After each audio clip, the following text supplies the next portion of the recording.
صلى الله على محمد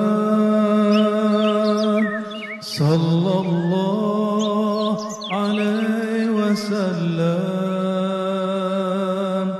السلام عليكم ورحمة الله وبركاته. الحمد لله رب العالمين والصلاة والسلام على سيد الأولين سيد الآخرين سيدنا محمد وعلى آله وأصحابه ولبيته وذريته أجمعين. أما بعد. اللهم بك أسبحنا وبك أمسينا وبك نحيا وبك نموت وإليك النشور. بسم الله الذي لا يضر مع اسمه شيء في الأرض ولا في السماء والسميع العليم. بسم الله الذي لا يضر مع اسمه شيء في الأرض ولا في السماء والسميع العليم. بسم الله الذي لا يضر مع اسمه شيء في الأرض ولا في السماء والسميع العليم. نعوذ بكلمات الله التامات من شر ما خلق. نعوذ بكلمات الله التامات من شر ما خلق. نعوذ بكلمات الله التامات من شر ما خلق. اللهم نسألك خير هذا اليوم خير فيه خير بعده، ونعوذ بك من شر هذا اليوم شر ما فيه شر بعده، إنك أنت علام الغيوب. Amin ya rabbal alamin. Bapak Ibu, saudara sahabat karena Allah, insyaallah kita masuk ke kajian hikam.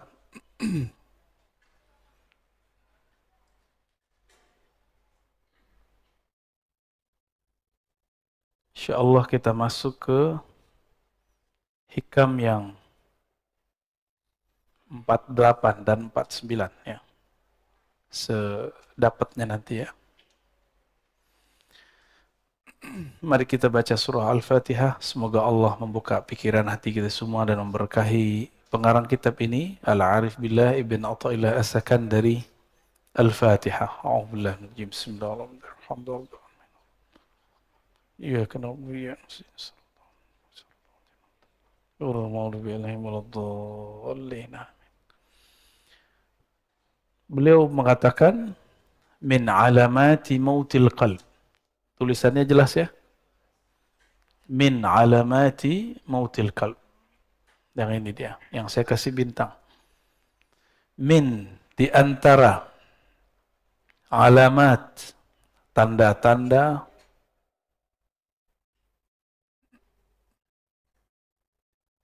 alamat ini artinya tanda-tanda ya.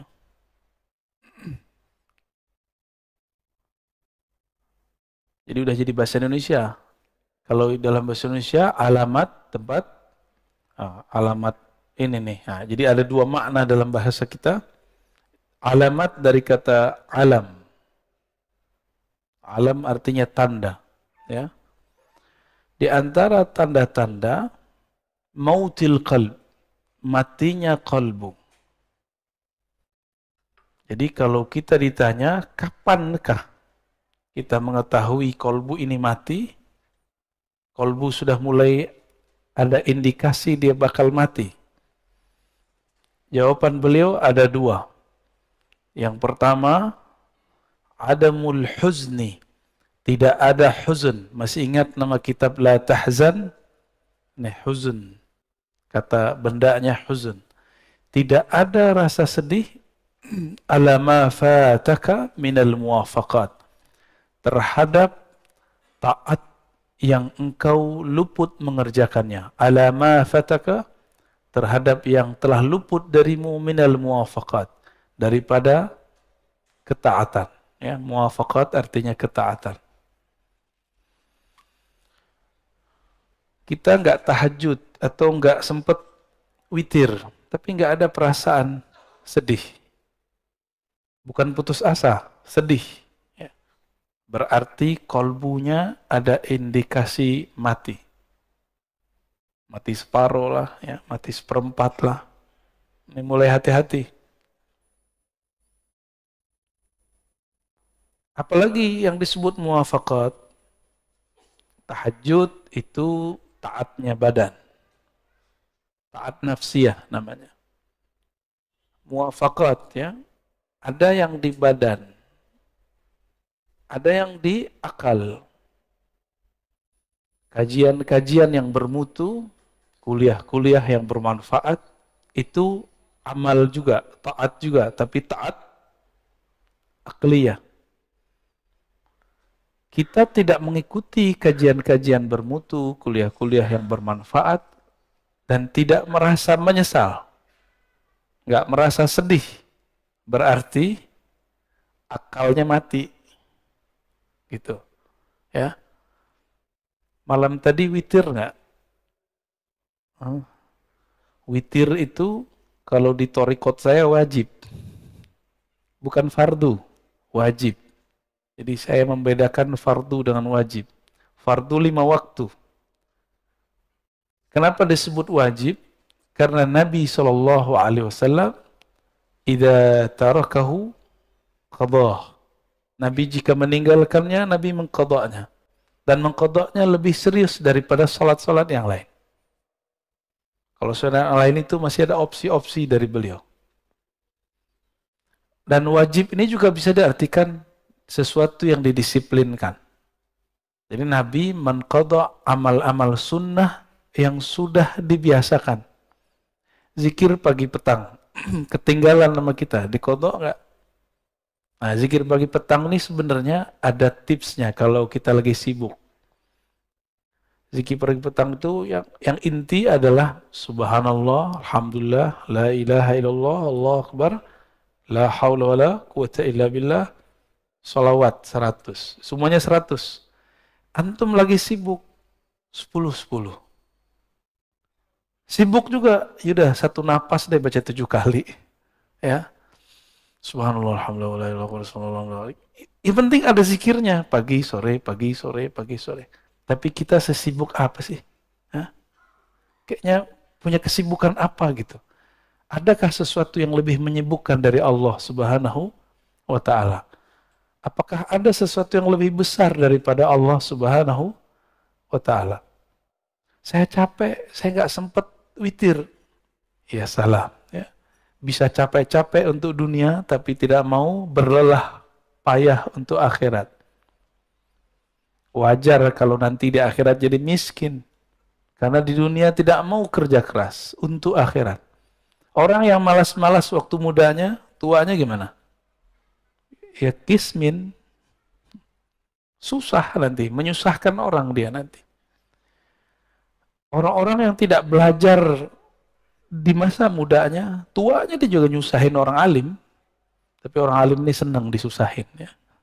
Seperti orang tua senang kalau anaknya manja. Selama dia masih sanggup. Tapi, apakah itu berlanjut terus?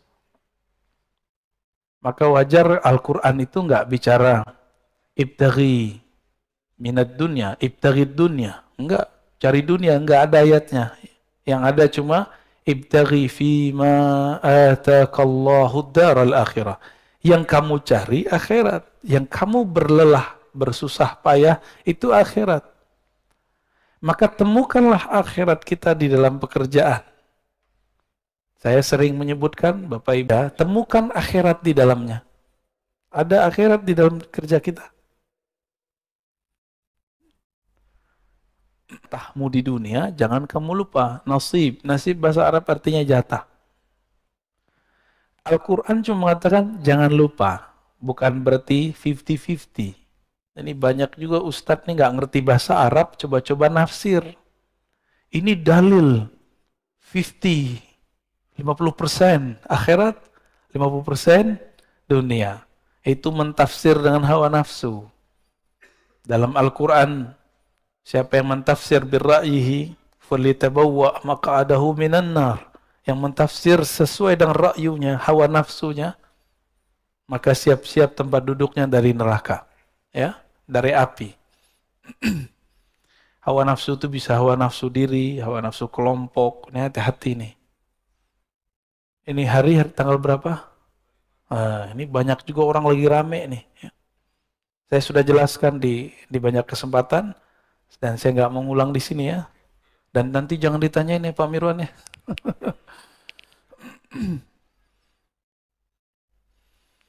Dan yang kedua, tadi yang pertama, ini dia. Yang kedua, tarkun nadam, tidak ada meninggalkan nadam.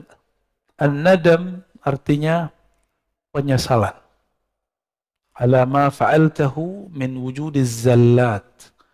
Terhadap yang engkau lakukan dari zallat. Seperti zallat, ketergelinciran dalam dosa. Ada perasaan nyesel nggak dengan masa lalu? Kalau ada, berarti kolbunya masih sehat. Ya. Semua kita punya masa lalu. Gak usah disebut-sebut ke orang, gak usah diceritain ke siapa saja. Cukup kisahkan itu kepada Allah. Yani ketika Nabi SAW mengatakan, an-nadamu taubah. Menyesal itu tobat. Jadi ruh dari tobat itu ada penyesalan. Ini bedanya dengan istighfar. Istighfar itu cuma minta dihapus. Tapi kalau taubah, ada rasa menyesal. Jadi kayak kolbu kita remuk gitu rasanya. Kalau ingat, kolbu yang keras langsung menjadi pecah. Air mata pun bisa mengalir. Air bulu roma pun berdiri kalau ingat. Oleh karena itu, dalam latihan zikir kami, biasanya sebelum zikir kita cek kolbu itu pakai taubat. Jadi ntar diajak yang hadir zikir itu, ayo kita istighfar. Jika kolbunya tersentuh oleh istighfar, berarti kolbunya masih sehat. Kalau enggak, berarti ada masalah. Istighfar ini juga harus spesifik. Jangan doa doang yang spesifik. Ini kan beberapa ustadz mengajarkan jamaah doa yang spesifik. Oke, sebelum kamu doa yang spesifik, istighfar juga spesifik. Jadi sebutkan kepada Allah, ya Allah saya punya dosa ini. Dalam hati kita ngomong. Nah itu yang disebut ngaku, menyesal. Ya. Dan saya yakin yang hadir termasuk saya yang berbicara ini tidak ada yang dijamin dari maksiat. Dulu, sekarang, nanti. Kita nggak tahu ya. Oleh karena itu, buang-buang jauh rasa diri ini suci. Berarti kalau begini, orang-orang yang merasa sok suci, itu kolbunya mati. Walaupun zahirnya taat. Orang yang merasa sok suci. Siapa lagi? Orang yang merasa paling benar.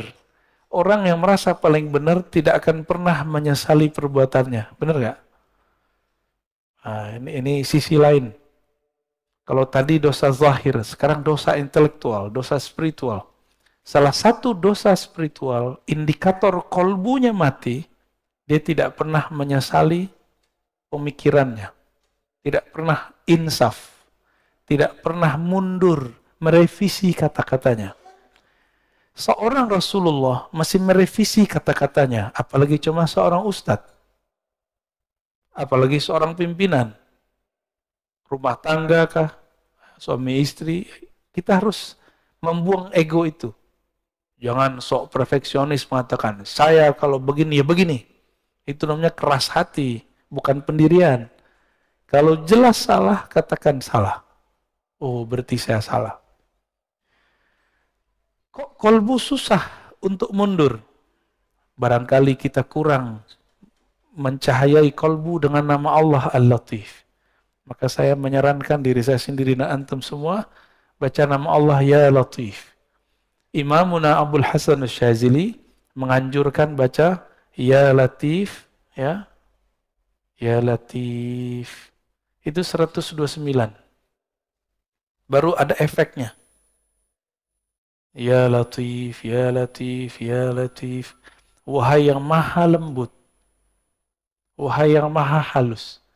Mata dipejam, dipanggil Allah dengan hati. Dan rasakan kolbu kita akan lama-lama lembut, lembut, lembut, lembut. Ya. Nanti antum akan gampang minta maaf. Jadi orang yang susah minta maaf, tuh ya latifnya kurang. Ya. Ini biasanya nih, ibu-ibu ya, selalu benar ya. Kata bapak-bapak. Tapi saya ketemu kok perempuan yang gampang minta maaf. Tapi kalau kata kawan kita, kelar loh sama perempuan. Tapi itu bukan diskredit perempuan ya. Mungkin perempuan ini terlalu halus. Wallahu a'lam bishawab. Nah, tapi Allah yang lebih halus, yang maha halus, pun menyebut dirinya afuwun, ghafurun, ghafarun. Ghafurun, ghafarun. Allah menyebut dirinya afu, maha pemaaf. Kenapa kita nggak pemaaf? Saya heran ada tokoh agama ngomong kalau kita disakiti, kita balas lebih jahat lagi. Kalau ada orang berbuat baik, kita balas lebih baik. Itu setan ngomong begitu. Separuh benar, separuh salah. Kalau ada orang menyakiti, tidak balas menyakiti, itu baru waliullah. Ya, kita dihujat nggak balas menghujat, ente wali. Wali Allah kan la yakhafuna laumata laim. Dia tidak takut cacian orang yang mencaci. Karena dia sibuk kolbunya dengan Allah. Mau orang caci maki, mau orang puji, kolbunya sibuk dengan Allah Subhanahu wa ta'ala. Ketika ada orang memujinya, dia memulangkannya kepada Allah. Jika ada orang mengkritiknya, mencacinya, maka dia pulangkan ke dirinya. Oh, mungkin aku yang buruk ya Allah. Mungkin ini teguran darimu. Maka seorang kekasih Allah, jika pun dia dicaci, dia dimaki, dia dikata-katain, dia tidak lihat antum yang ngata-ngatain. Yang dia lihat, mungkin ini teguran dari Allah Subhanahu wa ta'ala. Atau mungkin ini ujian. Saya emosi atau tidak? Ya. Gimana? Antum dicaci maki? Emosi ya, panas ya? Biasa aja lah ya. Rasulullah Shallallahu Alaihi Wasallam itu makhluk yang paling banyak dicaci. Benar. Oh, di Quran lengkap. Majnun, asatirul awwalin, dolla. Macam-macam. Nabi itu gila. Adakah cacian yang lebih tinggi dari gila? Gak ada, itu paling tinggi udah. Agak rendah dikit, asatir, awwalin. Suka mendongeng. Rasulullah ini suka membawa kisah-kisah masa lalu. Bahkan itu menjadi perintah di Quran. Waqsusil qasasa. Bagi mereka ini dianggap sebagai dongeng. Dongeng apa lagi nih, gitu ya. Terus kalimat berikut, la ya'zum az-zanbu 'indaka 'azmatan tasudduka an husnil dhanni billah. Nah, ini beliau lagi ngasih harapannya. La ya'zumu dzamb. Tidaklah dosa itu jadi besar. Azmatan, benar-benar besar, tasudduka an husniz dhanni billah. Jika engkau menghadapkannya dengan husnuz dzan kepada Allah Subhanahu wa ta'ala. Fa inna man 'arafa rabbahu istasghara fi janbi karamihi zanbah. Orang-orang yang kenal Allah, maka di sisi Allah dosanya jadi kecil. Ini ilustrasinya gini. Kalau kita punya cucu, punya anak, punya saudara, punya teman, nyenggol di jalan, atau jatuhin gelas di rumah, dia tamu kita, tamu teman lama, atau anak sendiri, jatuh gelas, digambar nggak? Minta ganti nggak? Anak sendiri, atau teman dekat, tamu. Tapi kalau bapak lagi masuk ke resto, ibu lagi masuk ke resto, mecahin gelas, ganti nggak? Karena nggak kenal, transaksinya saya beli, ya, saya bayar, saya jual, gitu. Nggak kenal, coba kalau kenal, digratisin nggak? Gratisin. Beberapa kali kita makan di mana, digratisin. Pos mau bayar, udah ada yang bayarin Pak. Ternyata sohibnya. Ya. Ternyata sohibnya di samping kita nggak kenal. Tapi dia kenal. Kenal sama teman-teman saya. Nggak jadi bayar. Enak, tapi jadi nggak enakan. Mau datang lagi, wah nggak bayar nih. Jika kita kenal seseorang, dia berbuat salah, kita maafkan. Jika kita hubungannya, kita penjual, dia pembeli, kita gratiskan. Kalau antum kenal Allah, sorga Allah nggak jual, Allah kasih. Tapi orang yang tidak kenal Allah, dia memikirkan, dia membayangkan bahwa dia sedang beli surga. Ya, antum mau beli surga dengan salat subuh tadi yang nggak khusyuk itu, ya, dengan zikir-zikir yang kacau balau itu, dengan tahajud yang tidak disiplin, mau beli surga, yakin? Dengan sedekah yang terbersit, ingin ditambahkan 70 kali, 700. Sholawat, pengen beli mobil. Yang kayak gitu mau beli surga. Ngacak dulu kita ya. Kita ini selalu berpikir kepada Allah itu transaksional. Betul, Allah itu kadang-kadang berbicara kepada hamba dengan cara transaksi. Hal adullukum ala tijaratin tunjikum min adzabin alim. Tapi ini bukan tijarah bisnis antara makhluk dengan makhluk. Ini kita dengan Khalik. Maka kata tijarah di situ jangan diartikan bisnis. Jangan diartikan transaksi. Saya beli surgamu ya Allah dengan sholat. Ngacak dulu. Kita bisa tahajud karena Allah yang membangunkan. Benar nggak? Benar? Atau antum bangun sendiri? Cobain aja alarm 10 kali. Kalau Allah bilang nggak bangun, nggak bangun. Benar? Beberapa kali kita begitu. Nabi SAW sendiri pun tidak memiliki dirinya. Ketika beliau katakan kepada Bilal, "Hai Bilal, tolong jaga." Bilal mengatakan, "Siap." Karena ini lagi di luar, lagi habis perang. Lupa mengatakan insya Allah. Tertidurlah Nabi dan para sahabat. Bilal tertidur ketika bersandar dengan tongkatnya. Nah, itu Rasulullah. Rasulullah aja nggak bisa ngelawan. Nah ini juga bukan menghibur antum yang tiap hari telat bangun ya. Jangan salah paham. Enak amat. Ini kata kunci. Man arafa rabbahu. Siapa yang kenal Allah, maka istasghara, menjadi kecil di sisi karamih. Ada kata kuncinya. Karam. Kemuliaan, kemurahannya. Karena Allah ini pemurah, Allah ini kaya. Maka kesalahan kita dianggap tidak salah. Tapi kenal dulu. Ada orang gak percaya kalau kita ingat Allah, Allah ingat kita. Kalau kita salawat ke Nabi, Nabi kenal kita. Ada yang gak percaya, Pak? Ya, aliran macam apa itu? Kolbunya sejahil apa itu?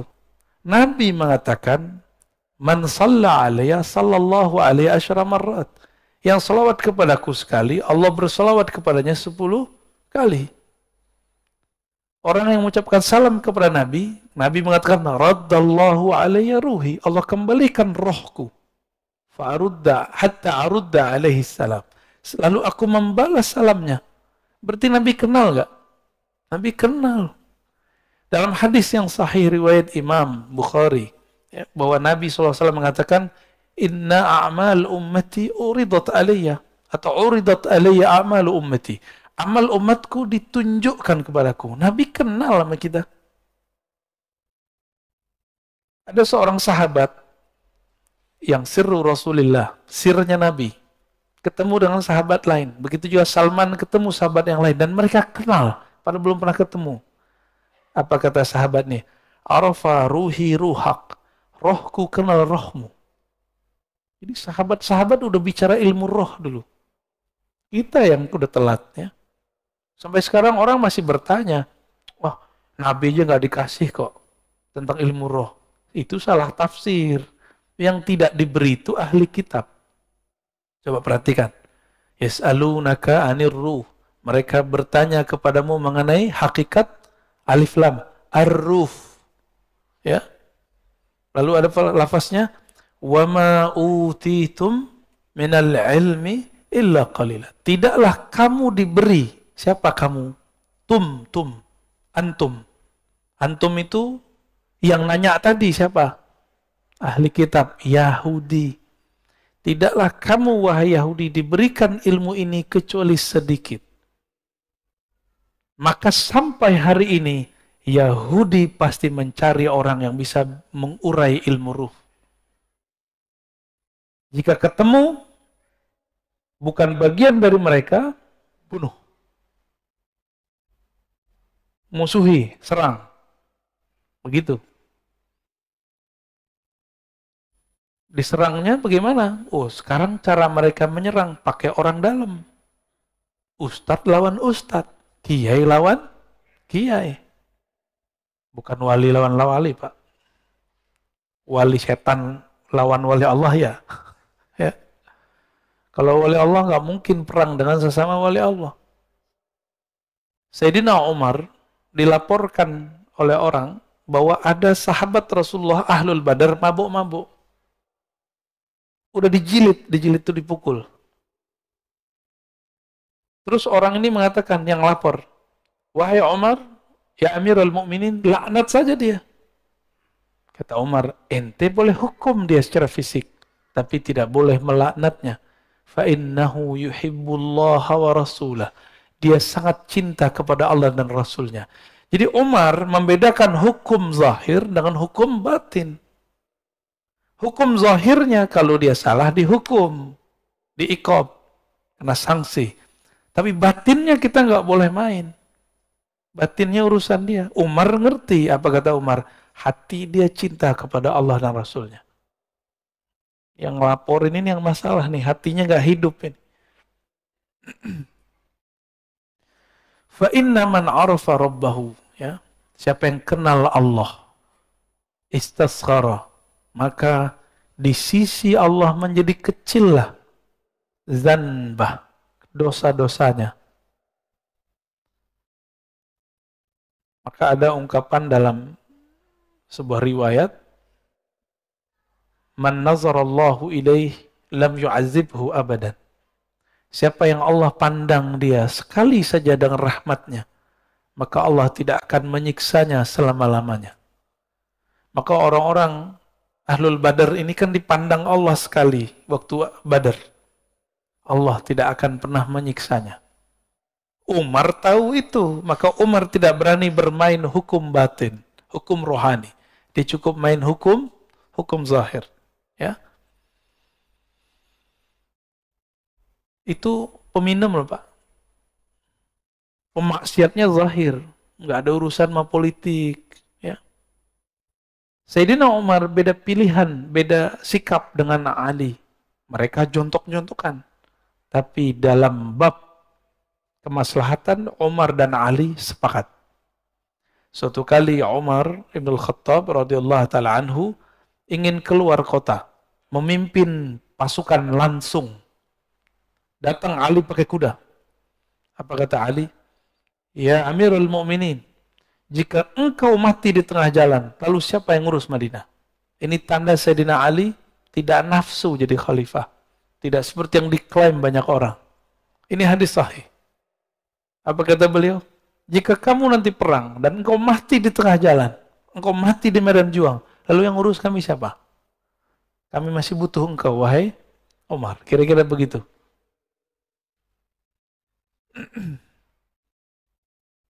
Jadi orang beda politik, tapi untuk maslahat bisa sama. Antum sudah berapa tahun nih beda politik, kok sampai sekarang masih tengkar aja? Ya? Katanya ngaji hikam, ya. Ngaji hikam tapi hati masih keras. Lembutinlah hati sedikit ya. Baik.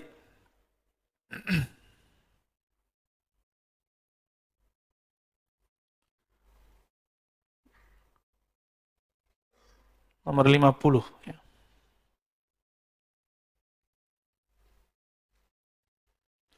La saghirata, tidaklah dianggap dosa itu kecil, idza qabalaka adluh, jika engkau datang kepada Allah, lalu dia menuntutmu dengan keadilannya.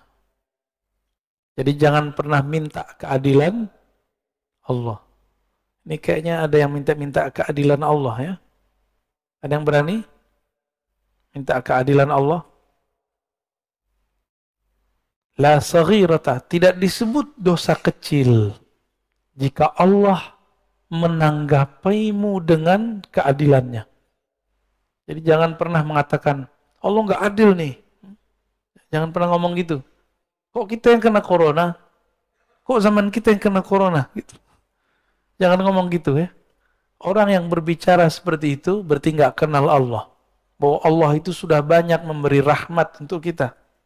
Allah itu sudah banyak maafin kita lah Pak.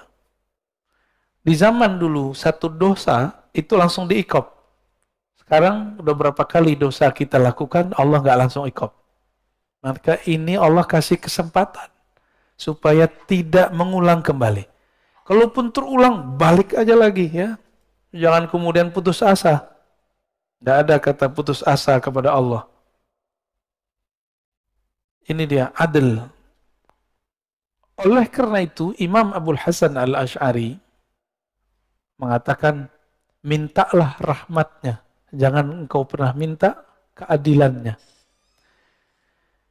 Minta rahmat Allah, maksudnya gini, saya dengan sholat saya tadi, saya nggak yakin Pak bisa masuk surga. Kalau Allah nih hitung-hitungan adil dengan kita, Allah akan bilang, kamu sholat aja nggak khusyuk, terus minta surga. Dibuang Pak. Pasti dibuang. Kemarin makan minum, baca doa nggak? Beneran? Lupa kan? Di awal sama di akhir. Itu aja lupa. Allah itu pengen selalu diingat. Inilah sisi yang kita sebut feminimnya Allah. Allah itu maha feminim. Bukan seperti ya, inilah Allah titipkan kepada perempuan. Perempuan kalau kekasihnya tidak ingat dia ngambek gitu. Maka Allah mengatakan ghayur, aku pecemburu yang sangat cemburu. Jadi jangan coba-coba minta Allah pakai keadilannya. Tapi mintalah Allah dengan kemurahannya. Wala kabirata. Tidak disebut kabir, dosa besar, kabirah. Jadi orang Arab itu kalau nyebut dosa, itu cukup sebutkan kata besar, lalu tambahin ta marbutah. Indikasinya negatif. Yang besar, apa yang besar? Sesuatu yang negatif. Tidak disebut dosa besar jika dia menerimamu dengan fadluh, kemurahannya, dengan anugerahnya. Seorang ayah, ibu melihat anaknya yang salah, itu pakai keadilan atau pakai kemurahan?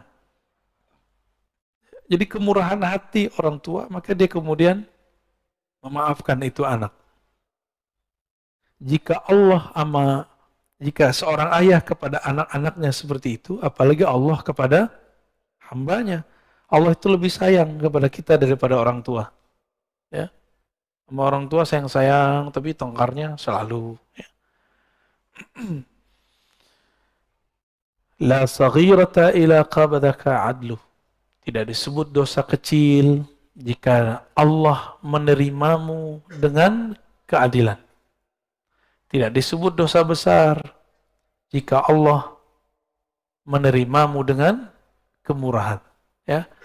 Maka kita selalu mengatakan Allahumma inna nas'aluka rahmatak. Ya Allah, kami minta kemurahan rahmatmu. Jangan katakan ya Allah inna nas'aluka adlak. Kalau Allah mau mengasih keadilan, maka semua manusia berhak disiksa kecuali para nabi. Hanya para nabi lah yang betul-betul adil. Dan para wali. Tapi para aulia pun mengatakan kami ini pendosa. Nabi pun mengatakan kami ini pendosa. Seorang nabi mengatakan tidaklah masuk surga seseorang kamu kecuali dengan rahmatnya, bukan dengan keadilannya. Kalau dengan keadilan ditimbang dulu amalnya. Nah, ini rahasia sebenarnya. Kalau Allah ingin memasukkan seseorang dalam surga dengan keadilannya, maka Allah akan menimbang dengan detail, dengan rigid. Tapi kalau Allah sudah ingin memasukkan seseorang ke dalam surga, maka orang itu ditimbang, dihisap, tidak rigid. Ini yang disebut dalam hadis. Wa yuhasabu, dalam Quran juga ada, wa yuhasabu hisaban yasira. Maka Nabi sampai di ayat itu berdoa, Allahumma hasibna hisaban yasira. Dan di akhirat, si hamba dihisap dengan hisap yang yasir. Yang ringan, yang mudah. Jadi kalau kita, biasanya nih orang-orang lembaga-lembaga yang diakreditasi, petugas akreditasi datang. Kalau udah kenalan, teman sesama kuliah nih, jadi rektor gitu ya, atau jadi direktur. Gimana? Jadilah tahu sama tahu aja deh. Aku tinggal beres, siapin borangnya, udah kita pulang. Langsung dikasih nilai A+, karena sudah kenal. Jadi makanya orang yang memberi akreditasi ini nggak boleh satu, harus lebih dari satu. Supaya ketika dia kenal, dia memberikan kemurahannya tanpa objektif, harus ada juga yang galak-galak dikit gitu. Ya. Beruntunglah kalau punya lembaga, lalu yang melakukan akreditasinya kenal. Ada juga yang lucu. Ada seorang kepala sekolah, dia udah ketakutan, akreditasinya belum benar. Tahu tim akrediturnya dulu adalah siswa dia yang sekarang sudah jadi doktor. Ya, cium tangan ketemu, ya beres. Ya, nggak ada masalah, Pak. Langsung nilainya A. Kenapa? Cukuplah saya bukti bahwa sekolah ini bagus, kata anaknya. Wallahu a'lam bis-shawab.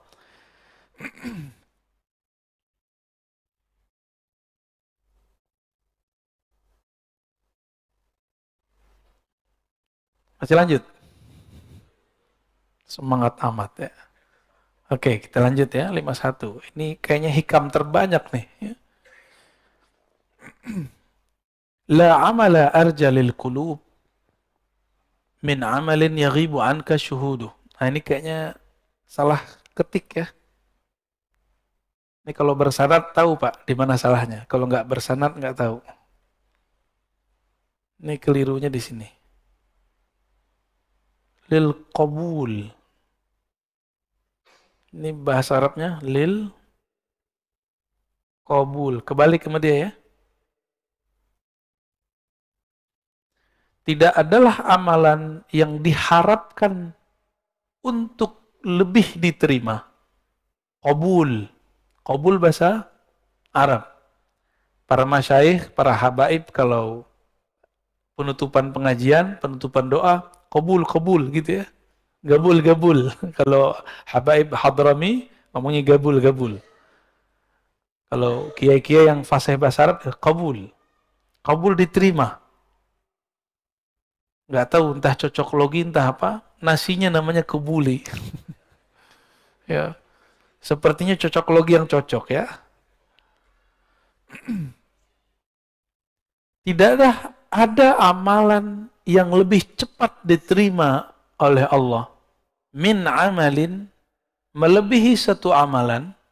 Amalan yang mana? Yaghibu anka syuhuduh. Ini cara nerjemah. Kalau ada yang bisa bahasa Arab, ini kata kerja, ini fa'ilnya, yang bekerjanya. Dahulukan ininya subjek, ini predikat. Jadi dalam bahasa Arab dibalik-balik. Amalan yang penyaksianmu terhadap amalan itu yaghib, hilang. Maksudnya apa? Kamu sholat tapi tidak merasa dirimulah yang sholat. Kamu sedekah, kamu merasa itu adalah harta dari Allah. Kamu guru, sukses mendidik murid, bukan kamu yang merasa dirimu sukses mendidiknya. Tapi itu adalah titipan dari Allah, dan Allah lah yang mengakhirat jiwanya. Kamu punya jasa, ngurus masjid, bangun yayasan, bikin pesantren, Tapi kamu tidak memandang kamulah yang beramal. Nah, ini pesan juga untuk para pengurus masjid ya. Biar nggak makan hati amat ya. Pak Mirwan udah pensiun ya?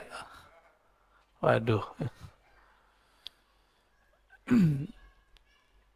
Amal yang paling berat di tengah masyarakat itu ngurusin fasilitas bersama. Yang kita sebut wakaf lillah. Kan ini milik Allah. Maka orang yang tulus melakukan ini, tulus ngurusin ini, itu dia dapat amal yang paling besar. Selama dia tidak merasa berjasa. Jadi jangan ada yang ngomong, kalau bukan gua nih yang ngurus masjid, masjid nggak jadi. Nggak jalan. Itu langsung dicoret, Pak. Ya, berarti kita memandang diri kita beramal. Sedangkan di sini Ibnu Athaillah mengatakan ciri-ciri amalan yang langsung diterima oleh Allah. Kamu tidak memandang kamu beramal. Jika kamu khidmat, kamu tidak memandang kamu khidmat. Jika kamu takmir masjid, kamu tidak memandang dirimu punya jasa. Jika kamu seorang kiai, guru, semuanya, kamu tidak memandang kamu yang pintar. Ya. Kalau nggak saya nggak jadi nih. Kalau kiai lain lagi, kalau bukan saya ngajar, pasti sepi. Pasti santrinya nggak beres. Itu perasaan-perasaan begitu. Dia sedang mengambil hak-hak Allah Subhanahu wa ta'ala. Yang berhak ngomong begitu cuma Allah. Dan dulu para sahabat Nabi radhiyallahu ta'ala anhum, ketika mereka perang Khandaq, perang Khaybar, ada 3 perang. Itu ada namanya Amir ibnul Aqwa. Itu baca syair. Begitu juga Abdullah bin Rawahah. Apa syairnya sama? Laulaka anta ma sallayna mahtadaina. Ya Allah, jika bukan karena Engkau ya Allah, kami tidak dapat hidayah, kami tidak dapat melaksanakan sholat. Nabi di hadapan mereka. Jadi Abdullah bin Rawahah, Amir ibn al-Aqwa bersyair depan Nabi dan para sahabat pun ikut bersyair. Nabi pun ikut berdendang. Jadi Nabi ini suka seni, Pak. Makanya ulama-ulama pewaris para Nabi itu kolbunya pasti ada nilai seninya. Orang-orang yang keras hatinya, bukan pewaris Rasulullah, itu mengharamkan seni secara mutlak. Ya, agak keras, kaku. Ya. Sudah paham antum maksudnya? Ya. Tahu sendirilah ya. Saya dulu pernah mengharamkan musik dan itu hampir 5 tahun. 3 tahun sangat keras, 2 tahun berikutnya proses mulai menerima dalam syarat tertentu. Akhirnya sampai hari ini nggak bisa main musik, Pak. Alhamdulillah. Karena dulu mengharamkan semua. Nah, sekarang kita pilah-pilah, ya, sesuai dengan hadis Nabi SAW bahwa Nabi memilah-milah. Ada syair yang haram, ada syair yang makruh. Ada 5 hukum syair itu. Haram, makruh, mubah, bahkan dianjurkan, bahkan ada yang wajib. Syair-syair jihad yang dulu dibaca oleh Abdullah bin Rawahah itu wajib dikemenangan kembali. Inilah yang dihidupkan oleh Sultan Al-Muzaffar, dibaca kembali ketika umat Islam di zaman itu diajak jihad melempem semua. Maka beliau bacakan syair-syair itu dalam sirah-sirah Nabi.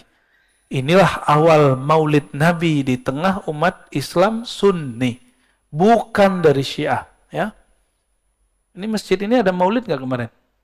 Ada, alhamdulillah. Ya.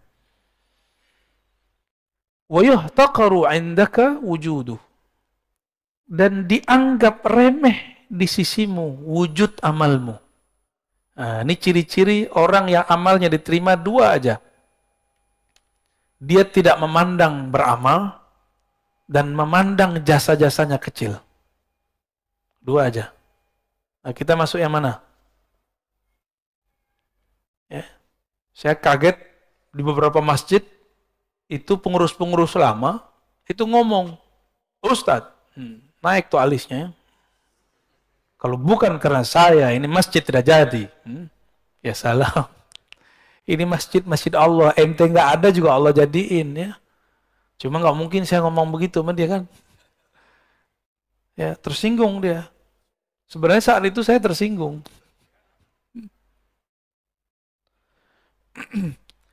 Ini ciri-ciri amal yang qabul, ya. Qabul, amal yang diterima. Jangan dibaca kubul ya. Terhilang wawunya.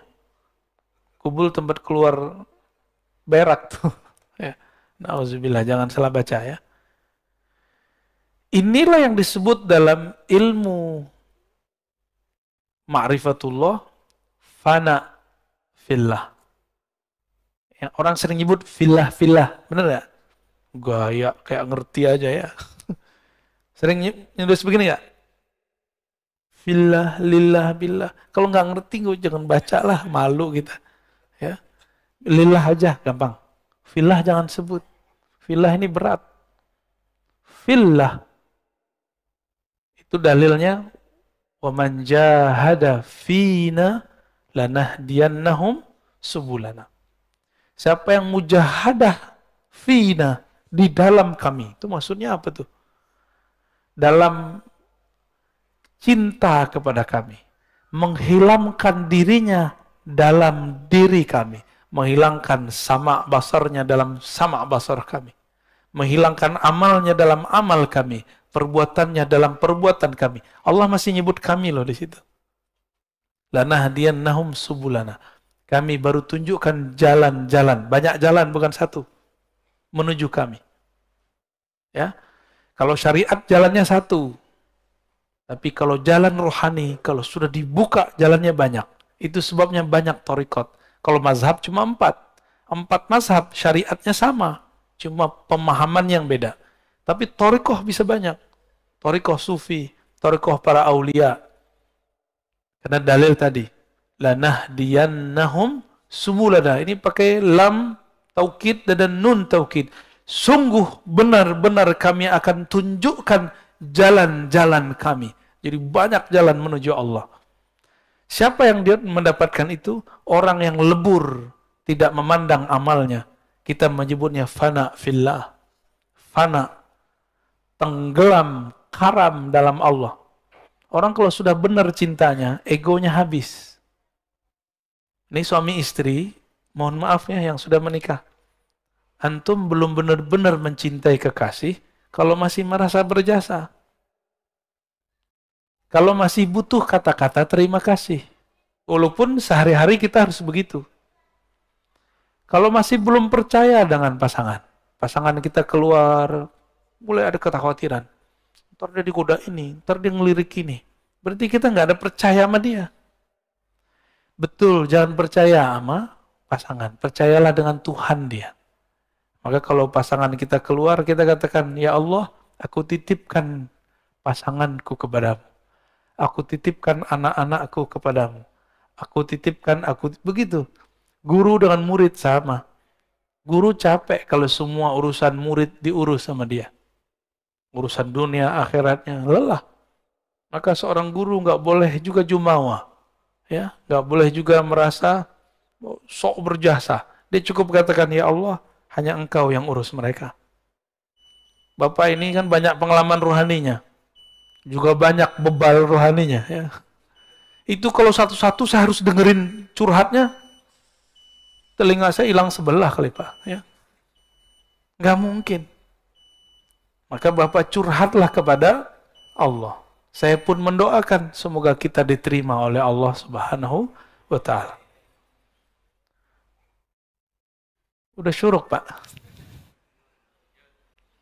Jadi ciri-ciri amal diterima apa?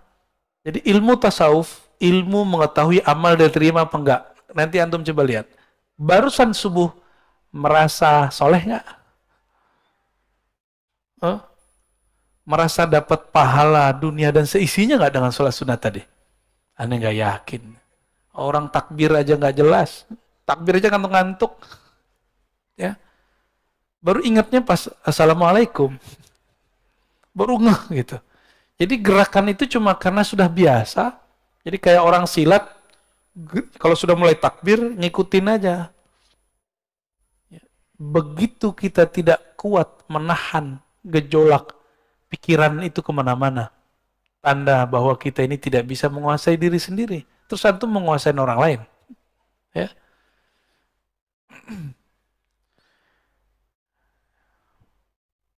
Kita tambahlah dikit ya. Innama aurada alaika al-warid. Ini ada istilah namanya warid. Ada wirid, ada warid. Ini dua ya. Ini dua hal yang beda. Apa arti warid? Nah, dari warid kita mulai. Warid itu anugerah rohani yang Allah berikan. Bahkan tidak hanya rohani, juga materi. Itu warid. Orang-orang ahli hikmah ini bukan hikmah yang hikmah rohani, tapi hikmah kebatinan. Mereka mencari warid dengan mencari kesaktian. Baca ini, kamu begini. Maka muncullah ada mahabbah Sulaimaniyah, ilmu pelet Sulaiman. Bacanya ayat supaya orang tunduk. Apalagi ada namanya pukulan sakti. Itu dibaca ke tangan, inna batsya rabbika lasyadid. Tembus. Ntar tangannya kalau mukul orang kayak Nabi Musa. Sekali pukul mati. Antum mau yang begitu? Mau yang begitu? Nanti kalau perang sama Dajjal boleh. Kalau sekarang masa mau temenan sendiri? Oke, nggak segama sama saya. Nggak segama kan masih sebangsa. Ya? Masih senegara. Atau masih sesama manusia. Nah, jadi warid itu anugerah. Wirid itu amal yang dirutinkan. Apa arti wirid? Nah, warid bisa jadi bukan berarti kesaktian ya. Bisa kesaktian, bisa kesejahteraan, tapi itu zahir. Baca Waqiah supaya harta melimpah. Saya mau tanya sama antum, kalau antum nggak baca Waqiah, rezeki udah ada belum? Berarti Waqiah untuk apa? Nah, maka sekarang hikmahnya jangan hikmah rendahan. Hikmah itu ada dua. Hikmat al-batiniyah, ya, ad-daniyah. Hikmah kebatinan yang rendah. Ada hikmah al-batiniyatul ulya, al-a'la. Hikmah yang tinggi. Apa hikmah yang tinggi? Saya sadar, tanpa saya baca Waqiah pun Allah sudah kasih jatah rezeki. Lalu Waqiah itu untuk apa? Ternyata Waqiah itu diajarkan oleh para ulama dari dulu. Di situ ada ayat-ayat tauhid tentang akhir zaman, tentang surga neraka. Lalu di situ ada tentang tauhid. Ada 4 pertanyaan. Paham di situ, orang akan mengerti hakikat rezekinya. Di situlah baru rezeki terasa lancar. Itu rahasia al-Waqiah ya. Arti wirid apa arti wirid tadi? Amalan yang sudah dirutinkan, diulang-ulang-ulang. Ya. Orang awam berpikir saya beramal lalu saya diberi anugerah. Tapi orang yang kenal Allah berpikir anugerah itu turun sehingga saya dapat beramal. Beda. Karena ada anugerah nikmat batin dari Allah, nikmat Islam, iman, ihsan, kita bisa bangun dan kita bisa ngaji pada pagi ini. Benar. Jadi antum bisa bangun pagi ini, itu karena 3 nikmat tadi. Islam, iman, ihsan. Kalau nggak ada nikmat ihsan, nggak akan tahan.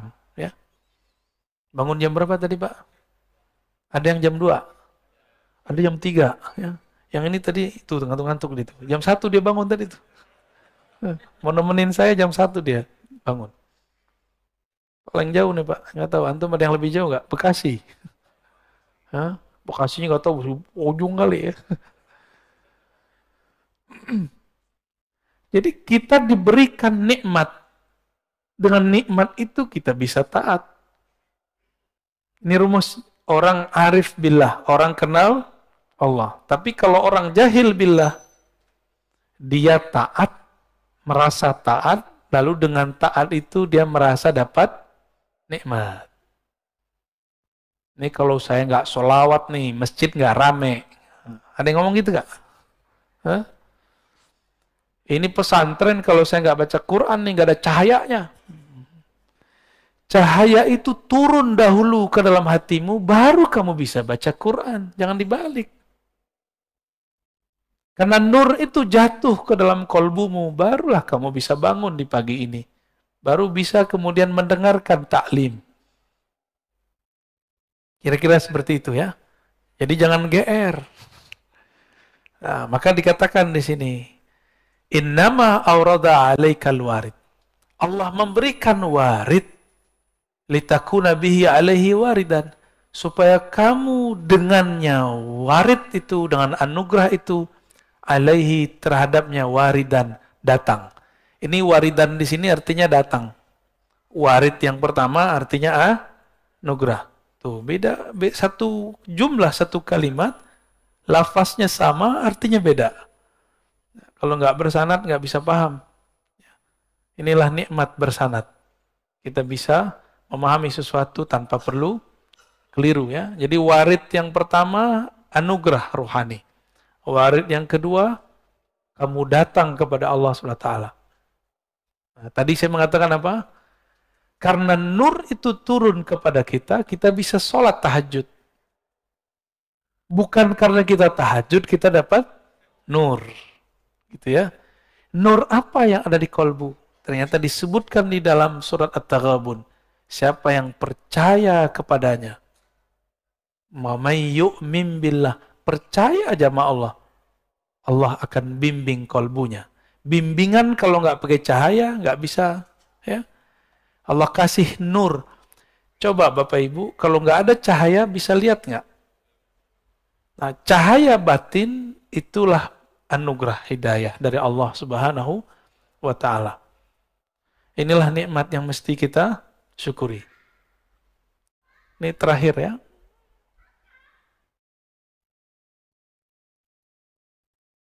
Aurada alaikal warida. Dia memberikan kepada kamu warid. Liyatasallamaka min yadil aghyar. Agar engkau selamat daripada gangguan selainnya. Aghyar. Waliharriraka min rikil athar. Lalu membebaskan kamu, memerdekakan kamu dari penjara, tawanan, athar, alam semesta. Maksudnya gini, Allah itu berikan kamu anugerah rohani supaya tidak bergantung kepada guru, supaya nggak bergantung kepada obat, makanan. Kita tetap berguru, kita tetap minum obat, tapi yang kita minta kepada Allah hidayah.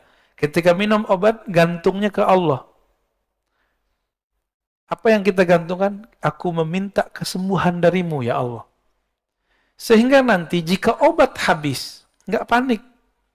Karena kesembuhan dari, sehingga jika guru mati wafat, innalillah wa inna ilaihi rajiun, nggak goyang. Ya. Maka saya mengajak kepada para guru, para kiai, para mursyid, para murabbi, jangan buat murid-murid itu bergantung kepada kita. Jangan buat murid-murid bergantung kepada sosok kita. Tapi buatlah murid terlatih dengan amal-amal, amal fikriyah, amal fikrah, amal qalbiyah, amal qalbu, lalu amal badaniyah, amal badan. Syukur-syukur jika ada amal ruhiyah, ma'rifatullah. Jadi jangan bergantung kepada kiai, kepada guru. Guru manusia, jangankan guru, Rasulullah pun wafat, benar. Rasulullah udah wafat kan? Hanya Nabi Isa, Nabi Khidir, Nabi Ilyas yang masih hidup. Nabi Khalid itu dikubur, dia pesan. Nabi Khalid bin Sinan, ada Nabi Khalid bin Sinan. Beliau pesan kepada kaumnya, jika aku dikubur, tolong nanti digali lagi. Setelah kalian gali, aku akan hidup kembali.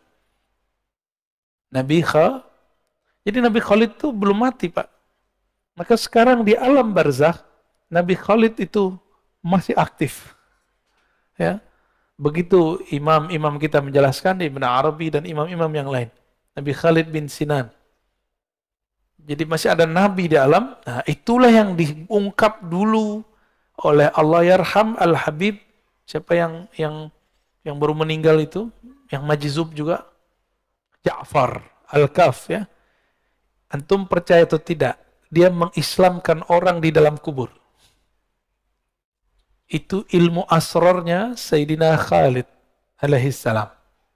Jadi kalau nggak lapor ke Sayyidina Khalid, nggak punya koneksi rohani kepada beliau, nggak akan bisa mengislamkan orang dalam kubur. Sulit dibayangkan pakai akal, karena ini bukan wilayah akal, ini wilayah rohani. Jadi jangan usah dipikirin ya. Banyak orang mikirin, akhirnya mereka nggak percaya dengan kajian kita. Apa kata mereka? Belum dengar utuh. Ar-Razi ini mempercayai ada orang gila jadi wali. Ya salam ya. Kapan kita bilang orang gila jadi wali? Pernah nggak antum dengar saya mengatakan orang gila jadi wali? Ada nggak? Jangan-jangan yang bilang dia gila tuh gila ya. Nggak ada kita pernah mengatakan itu. Kita mengatakan ada kekasih Allah, kolbunya bercahaya dengan cinta Allah, ketutuplah akalnya. Orang-orang melihat dia gila, dia bukanlah gila. Lalu siapa yang tahu dia bukan gila? Sesama wali. Sesama kekasih-kekasih Allah atau murid-muridnya wali. Itu udah Allah yang atur memang. Ya. Habib Ja'far masih ingat nggak? Kalau baca Fatihah nggak jelas. Al-Fatihah. Itu orang kalau nggak ngerti, Pak. Ya, masa walinya Aswaja begini nih ya. Nah, kira-kira begitu. Jadi semua yang kita lihat zahirnya belum tentu seperti yang terlihat. Banyak kok yang kelihatan baik, batinnya rusak. Banyak yang kelihatannya rusak, ternyata batinnya bagus. Mulailah semenjak hari ini, pagi ini, melatih sir rahasia di kolbu ini, memandang orang dengan kebaikan. Ya, untuk ada intel di sekitar kita, itu kita baik-baik aja sama mereka ya. Mereka kan intel itu manusia juga. Ya, kalau kita baik, terkolbunya kayak ke bawah. Insya Allah. Intel yang bahaya itu intel setan. Ya.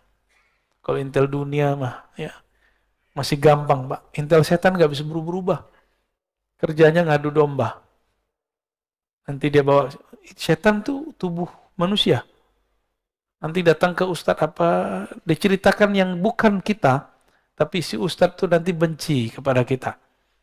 Berhasil lah. Menjawablah ini dua ustadz. Tengkarlah, umat pusing. Senang nggak setan?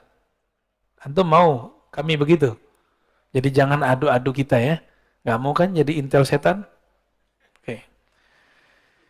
Baik Bapak Ibu yang melakukan Allah, sahabat-sahabat semua, di pagi yang penuh berkah ini, di hari yang mungkin ada saudara kita yang sedang merayakan hari mereka, kita tidak usah ribut di situ ya. Kita ributkan apakah kolbu ini kenal Allah. Siapa yang kenal Allah, fakullu yaumin 'id. Setiap pagi rasanya hari raya.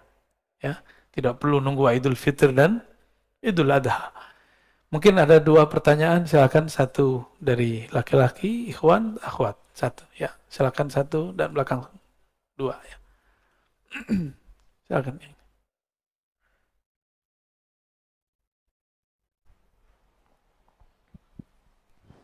Bismillahirrahmanirrahim. Assalamualaikum warahmatullahi wabarakatuh. Assalamualaikum.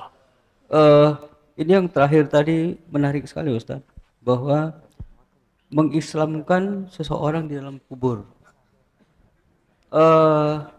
Sementara kita tahu bahwa seseorang yang telah meninggal itu putus, kecuali ada tiga. Adalah amal yang mengalir, kemudian anak yang mendoakan, kemudian ilmu. Kemudian bagaimana caranya kita bisa mengislamkan seseorang di dalam kubur? Baik. Bapak masih pakai pikiran, Pak, pakai akal. Ya, ini ranahnya sudah ranah spiritual.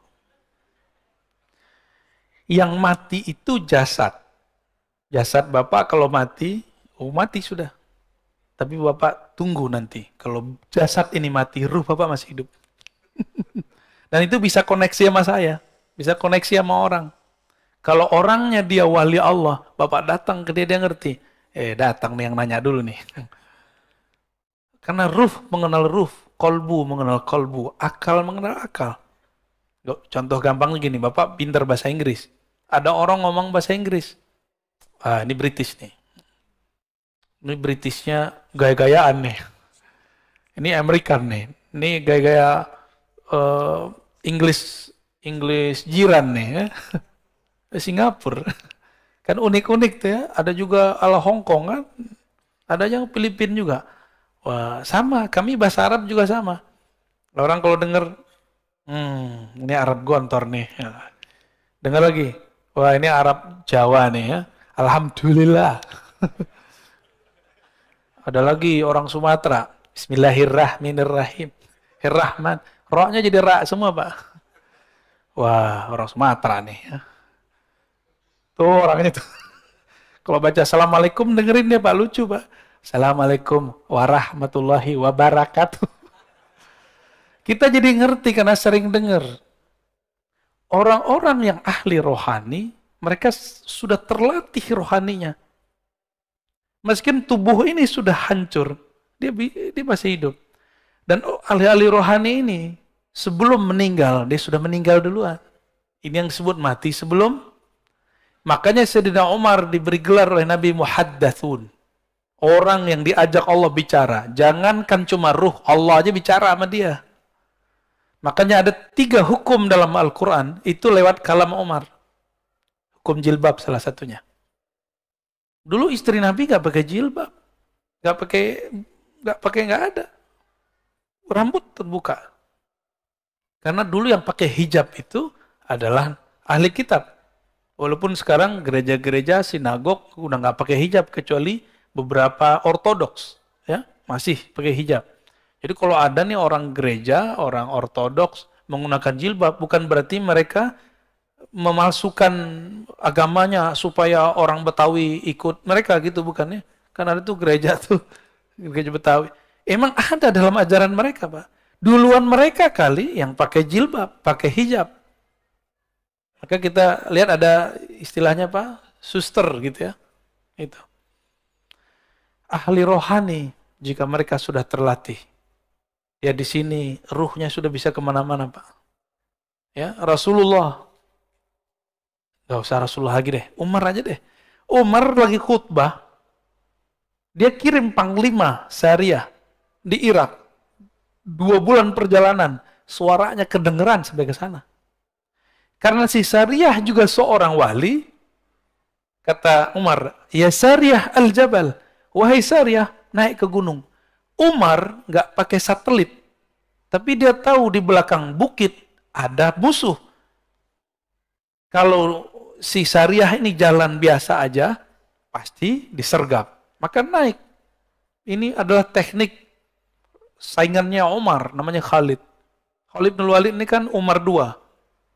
Umar kedua. Jadi kecerdasannya hampir sama. Khalid bin Walid untuk mengalahkan umat Islam waktu perang Uhud pakai teknik itu, naik ke atas. Maka Umar mengatakan, ya Sariyah al-Jabal, kedengeran Pak, itu telinga ini mungkin nggak dengar. Orang di sudut sana, saya udah nggak dengar ngomong apa. Tapi Bapak berbersih di hati, sampai ke hati saya. Kalau hati saya benar. Ya, kalau hati saya benar, Pak. Kalau hatinya lagi galau, ya sama-sama gelap. Mengislamkan. Nah, ini kata mengislam di situ tidak boleh juga diartikan secara harfiah. Bisa berarti mendoakan. Jadi kalau saya dalam kacamata zahir sebagai santri hadis, saya mengartikan Habib Ja'far mendoakan. Contohnya gini, Nabi dengan Ibnu Abbas tiba-tiba berhenti di depan ada 2 kubur. Itu kubur kan non muslim, ahlu kitab itu. Satu suka gosip, satu buang air tanpa istinja. Nabi kemudian menancapkan 2 pelepah untuk meringankan. Nah, ini kata kunci. Jadi siksaan terhadap orang kafir pun bisa diringankan. Itu dalilnya, Pak. Kan nggak disebutkan di hadis itu kalau mereka muslim. Nggak disebutkan. Itu kalau versi saya ahli kitab. Berarti non-muslim, benar nggak? Orang nggak percaya kepada Rasulullah SAW, Nabi kasih. Mungkin ada riwayat versi lain yang menyebutkan mereka muslim, tapi saya tidak yakin. Ya. Nah, jadi maksudnya seperti itu, Pak. Kalau Bapak susah memikirkannya, kita kurangin maknanya dikit. Ya, itu namanya mazhab ta'wil. Silakan di belakang ada yang nanya. Bantu panitia. Akhwatnya.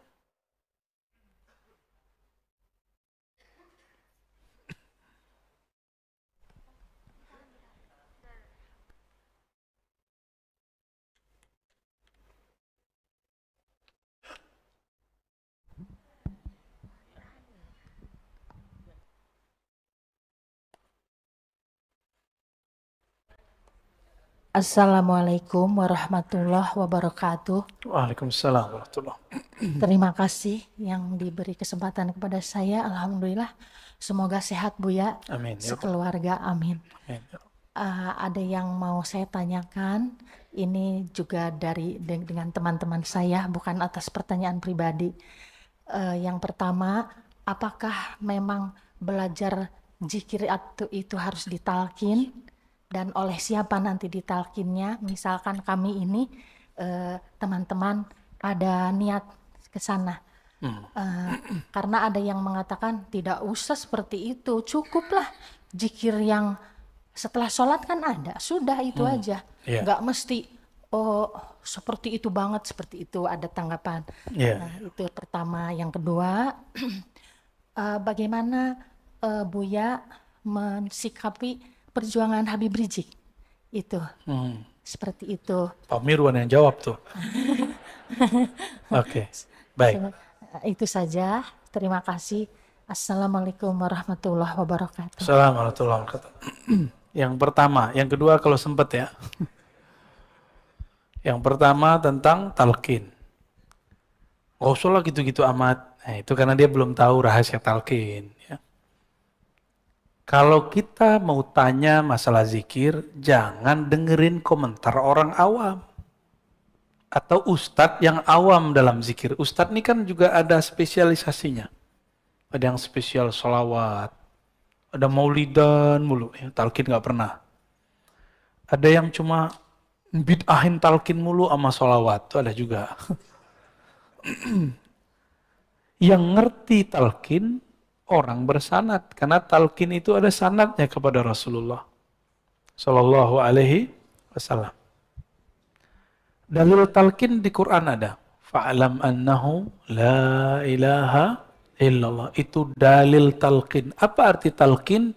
Memberi bimbingan, memberi pengajaran kepada orang mengenai hakikat la ilaha. Talqin ini ada dua, talqin ilmu, talqin zikir. Quran ada namanya metode talqin.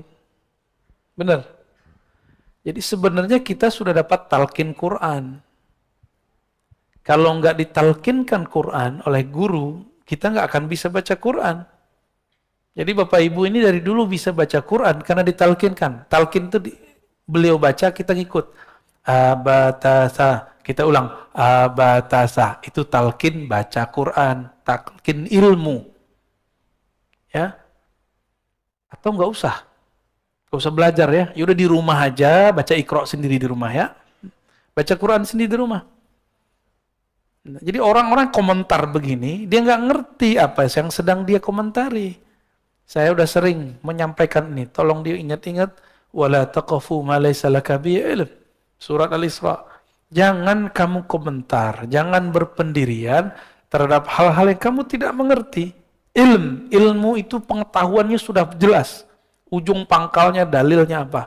Kalau tidak katakan, oh saya nggak mengerti talqin apa. Gitu aja. Ya. Yang kedua, di dalam hadis, ada hadis Muslim, Nabi mengatakan, laqinu mautakum la ilaha illallah. Talqinkan mauta. Apa arti mauta?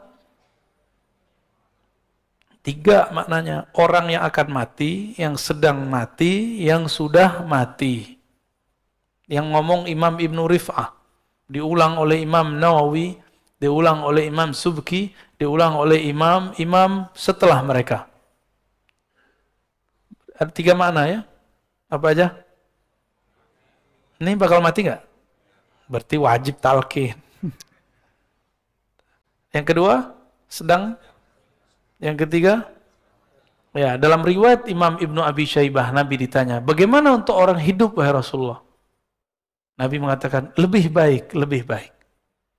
Jadi mending kita dapat talqin masa-masa hidup, daripada dapat talqin nanti, waktu sakarat, siapa tahu nggak bisa dengar. Udah pernah lihat orang sakarat belum? Dia nggak bisa dengar. Dia melihat tapi bukan kita. Dia ngelihat nggak tahu kemana ngelihat. Dia ngambil nafas, tapi nafasnya sudah tersengal-sengal. Apalagi dalilnya? Dalilnya banyak. Ada di riwayat Imam Ahmad, Imam Tabarani, bahwa Nabi SAW mentalkin Ubadah bin Samit, mentalkin Sayyidina Ali, mentalkin sekelompok sahabat.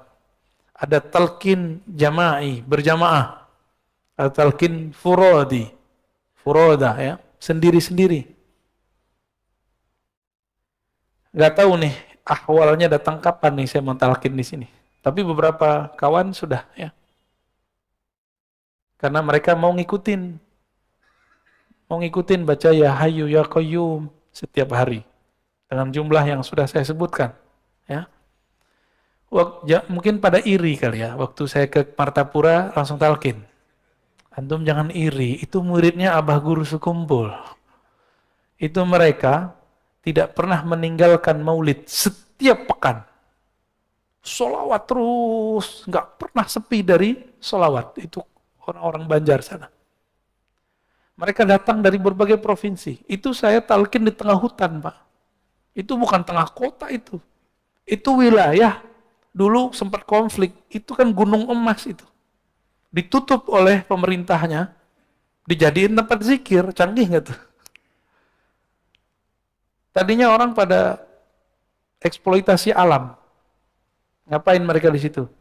Tambang. Kalau tanah udah ditambang, hancur nggak? Bapak pergi ke Bangka. Itu tambang-tambang pribadi. Waduh, kalau kita naik, udah kayak orang Kudisan itu pulau. Ya mohon maaf orang Bangka ya. Itu harus dibenerin tuh. Gimana cara benerinnya? Saya nggak tahu. Ditutup. Nah kemarin kita buat zikir. Saya tadinya nggak tahu, tapi ketika datang, kok udaranya enak. Masih banyak kunang-kunang, tahu kunang-kunang? Ini pencirian dalam ekologi, kalau masih ada hewan-hewan tertentu, kita lihat, kita hirup baunya, atau kita lihat indikatornya, berarti udaranya masih bagus. Dan orang datang ke situ. Kita dari kota tuh, kota Martapura, Banjarbaru ya, ke sana jauh sekali, ada 1 jam. 1 jam udah pakai patwal. Orang datang dari Sampit, dari Palangkaraya, dari Pontianak, dari Balikpapan, itu datang Pak, dan itu muridnya Abah Guru Sekumpul semua, muhibbin mereka. Abah Guru Sekumpul wafat tahun berapa dulu? 2004 atau 2005?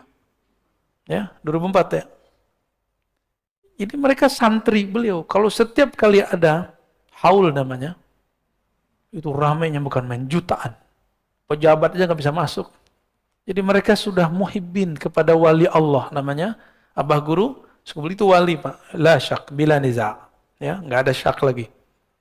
Karena wali itu penciriannya bukan kesaktian, tapi kenal kepada yang mengangkat dia jadi wali. Siapa yang angkat dia jadi wali? Allah. Kenalnya, ma'rifatnya luar biasa. Kemudian yang ketiga, di sana murid beliau, salah satunya Tuan Guru Wildan namanya, itu sudah mengijazahkan talqin secara ilmu hadis. Lah saya malulah, guru kita sudah mentalqin ijazah, tapi saya kok nggak ngasih talqin gitu. Antum doa aja lah ya, yang banyak. Semoga nanti aneh mau talqin di sini ya. Ya, insya Allah sekali sebulan kalau umur kita panjang, kita nanti akan ada masa kita talqin zikir di sini. Ya, tahu kenapa saya belum talqin juga? Karena masih ada sir yang masih belum terima. Masih ada mikir. Kayak tadi. Ya zikir-zikir aja kayak habis sholat gitu. Dia lupa. Dia zikir ba'da sholat itu juga ditalkinkan oleh imam. Itu talkin tuh imam. mengatakan astagfirullah, astagfirullah, itu talqin itu Pak. Cuma talqin am, bukan talqin khas. Talqin yang dimaksud talqin khas, walaupun berjamaah. Ini berjamaah nih, tapi tekniknya khusus. Kalau am, imamnya baca sendiri, kita ngikut. Kalau khas, dibimbing kata per kata, lafaz per lafaz. Insya Allah, ya doa aja lah ya. Kalau nggak sempat ya semoga husnul khatimah semua. Bagaimana dengan Al-Habib Rizik Syihab? Antum sudah tahu mauqif pendirian saya. Saya mencintai semua Habib. Semua Habib saya cinta. Mau Habib alim, Habib jahil, saya cinta. Mau Habib berpolitik, Habib tidak berpolitik, saya cinta karena dia zuriat Rasulullah SAW. Tapi saya punya pendirian, saya juga ngaji, mereka juga ngaji. Mungkin kami beda guru. Dalam beberapa mazhab pemikiran, mungkin kami berbeda dengan Habib. Boleh nggak? Habib sama Habibnya beda. Habib Quraisy Syihab beda dengan Habib Rizik. Habib yang sering isi di sini, Habib Jindan, beda dengan Habib Rizik. Maka pro kepada salah satunya bukan berarti pro kepada kebenaran. Itu mahabbah antum aja. Senangnya pergerakan yang mana? Saya terbebas, terlepas dari semua pendirian keagamaan atau politik mereka. Saya cuma mengatakan, ana uhibbukum ayuhal habaib. Aku cinta kepada kalian semua. Karena Nabi SAW mengatakan, ahibbu ahla baiti hubban li. Cintailah ahlu baitku karena engkau cinta kepadaku. Karena saya memandang nasabnya Habib Rizik, nasabnya Habib Jindan. Semuanya zuriat Rasul. Di darah mereka ada darah suci Rasulullah SAW. Karena hormat kepada darah mereka, nasab mereka, maka kita cinta kepada mereka. Tapi tolong bedakan cinta dengan fikrah. Ya, kita doakan semoga Habib-Habib kita dijaga oleh Allah. Dalam perbedaan mereka, dalam perseteruan mereka, semoga Allah tetap merahmati kita semua. Negeri ini kalau nggak ada habaib, nggak ada Islam.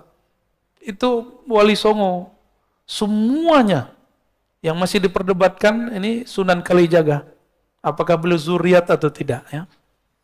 Semuanya zuriat Rasulullah SAW. Paling ada Prof. Slamet Mulyana dulu klaim itu keturunan Cina. Kalaupun dia campuran. Tapi nasab ayahnya zuriat Rasulullah. Sunan Gunung Jati. Namanya apa? Asy-Syarif. Pakai alif lam. Asy-Syarif Hidayatullah. Kenapa disebut Sunan Hidayat Jati? Ini Jati orang Cirebon. Jati, Zati. Sunan yang mabuk dalam ma'rifat zat Allah. Maka nama beliau Sunan Hidayat. Hidayat zat Allah. Itu maksudnya. Itu bukan cocok logi Pak. Beliau nggak pernah nanam pohon jati. Nggak ada. Salah paham itu. Ya. Nama asli beliau Asy-Syarif Hidayatullah. Asy-Syarif keturunan Hasan. Ada Syekh Jumadil Kubra. Ada Maulana Malik Ibrahim. Ada Maulana Ibrahim As-Samarkandi. Itu Ibrahim aja ada dua. Di Tuban itu ada namanya Maulana Ibrahim As-Samarkandi. Hampir semua kiai-kiai tua di Jawa keturunan beliau. Makanya Gus itu tadi bukan Gus. Gus itu Sayyid aslinya. Raden itu artinya Sayyid. Dan ternyata Paku Buwono keberapa? Ke-9 keberapa? Itu masih zuriat. Dan di Solo juga ada perkawinan campuran antara sultan-sultan dengan ya mungkin istri-istrinya saya nggak tahu. Karena ketemu wajah mereka, saya bilang, ente Habib Sayyid, enggak aneh keturunan Solo gitu. Aneh keturunan ini segala macam. Ya. Dan kita cinta mereka semua. Di Pontianak ada kesultanan, ya, Al-Qadri. Itu zuriat Rasulullah. Sampai ke Ambon, baik Ambon Selatan, Ambon yang sekarang ataupun Halmahera, itu zuriat Rasulullah SAW. Itu mau kemana? Yang bikin kesultanan dulu di negeri ini, Kesultanan Banten, Sultan Hasanuddin, itu zuriat Syarif Hidayatullah. Ya, mau apa lagi? Semuanya masih zuriat. Jadi kalau kita ini kurang ajar sama mereka, takutnya Rasulullah murka sama kita. Dan yang paling berat, bahwa nasab Nabi ini adalah pencirian Imam Mahdi. Maka ciri-ciri pengikut Dajjal di akhir zaman ini tidak percaya Habib. Bahwa mereka keturunan Rasulullah sallallahu alaihi wasallam, ya. Maka antum yang cinta dengan Habib Rizik, saya juga cinta Habib Rizik. Antum yang cinta Habib Jindan, saya juga cinta Habib Jindan. Apalagi guru-guru mereka, Al-Habib Omar, ya. Ada di Jawa Timur Habib Taufik. Tapi saya juga cinta dengan Habib Quraisy Shihab. Ya. Terus tiba-tiba orang kayak antum yang nggak kuliah S1, S2, S3, tafsir seperti beliau, berani mengomentari tafsirnya. Ngaca dulu. Yang paling lucu LC, baru S1 berani komentarin profesor doktor. Pak Quraisy Shihab itu S1, S2, S3-nya tafsir. Penafsiran dia yang sekarang itu hasil dia ngaji di Al-Azhar. Jika berbeda, cukup katakan, oh saya kurang cenderung kepada tafsir Pak Quraisy, saya senangnya tafsir fulan, gak apa-apa. Tapi jangan menghujat, sok-sok pinter, ya. Nanti dihisap semua loh, hati-hati. Dulu saya begitu Pak. Dulu saya termasuk yang menghina Quraisy Shihab. Saya dulu menghina beliau. Ternyata kualat. Disuruh jadi host, jadi MC waktu seminar. Di situ kita kenal beliau, Masya Allah, orangnya tawadhu sekali. Sangat-sangat tawadhu, ya. Negeri ini dibangun dulu beberapa persennya oleh zuriat Rasulullah SAW. Maka kalau sekarang mereka berbeda, ya karena memang dari dulu mereka berbeda. Kita doakan Habib Rizik, semoga Allah jaga dia. Semoga beliau segera keluar. Semoga nanti tambah adem, ya. Semoga nanti para Habib kita pergerakannya bertambah mesra. Amin ya Rabbal. Untuk para habaib, mari kita bacakan Al-Fatihah. A'udzubillahi bismillah. Ya kenapa? Shiratal ladzina an'amta 'alaihim ghairil maghdubi 'alaihim waladdallin. Amin. Demikian Bapak Ibu, ya. Saya tidak berbicara politik, tapi di belakang politik aja. Semoga kajian ini diberkahi Allah, kita yang hadir semuanya dipandang dengan ridhonya, dengan rahmatnya. Amin ya rabbal alamin. Mohon maaf atas salah dan kurangnya. Allahumma salli ala nabiyyina Muhammad, subhanakallahumma wa bihamdika, asyhadu an la ilaha illa anta astaghfiruka wa atubu ilaik. Assalamualaikum warahmatullahi wabarakatuh.